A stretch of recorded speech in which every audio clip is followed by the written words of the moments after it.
Now, staying with NATO, the Ukrainian president, Volodymyr Zelensky, he's arrived at the summit, and interestingly, he's wearing a suit, Josh. I don't think he wants to annoy President Trump again, but on a more serious note, the end of the Russian-Ukraine war must be a top priority for the president at this meeting.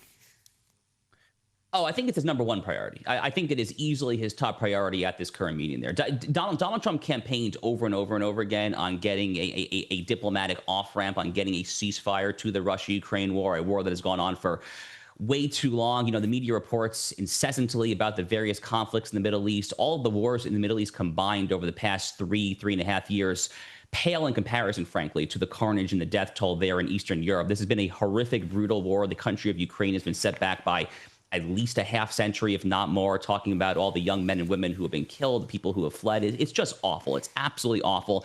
And ultimately, for what gain? I still kind of sometimes struggle to answer that question to myself there. So this is an absolute pressing priority for President Donald Trump.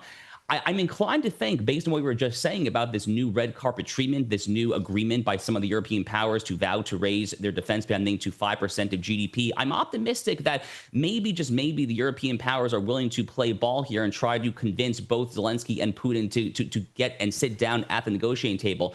Look, for a while, Rita, I thought that there was more pressure that was needed on Zelensky there. At this point, I think that probably more pressure is currently needed on Putin, because the Russians have not slowed down at all. People are dying in Kiev, Ukraine on a basically nightly basis there.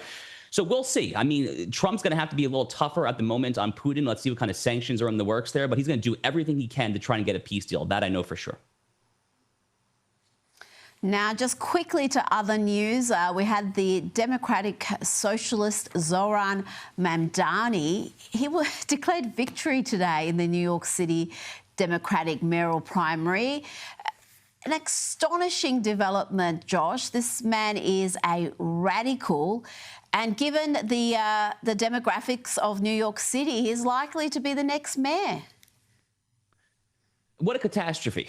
You know, I was born and raised in the New York suburbs. I still have a lot of family. Most of my family is still there in the broader New York City area. I mean, what an unmitigated catastrophe to have a young 30-something-year-old socialist, a defund the police, defund ICE kind of crazed far-left pseudo-Marxist lunatic. I mean, what could possibly go wrong? I mean, New York City is still, in theory, the beacon of American power when it comes to finance and technology and trade and this and that there. Look, I would expect a lot of industry, of banks, maybe even stock exchanges to start making a slow egress and exit out of New York in the years to come. And this is actually the way that New Yorkers want to ultimately control their own sovereignty and the destiny. If this is what they want to do, then I think that capital and business will respond in kind. The one thing that I will add, Rita, as a Floridian, is that, you know, I think Florida is close. I'm not sure how many more of these fleeing New Yorkers that we want to come down here to the Sunshine State. But, you know, look, joking aside there, I genuinely do expect that there will be pretty severe repercussions and ramifications when it comes to business and capital trying to flee New York. It is an unmitigated catastrophe for New York City.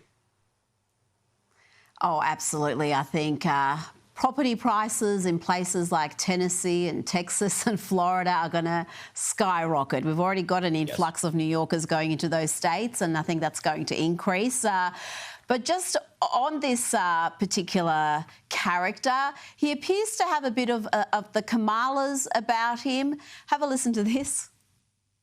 On the subject of trust, you've adopted different speaking accents in different scenarios. But they go to their local bodega. Is there one that's real and one that's affected?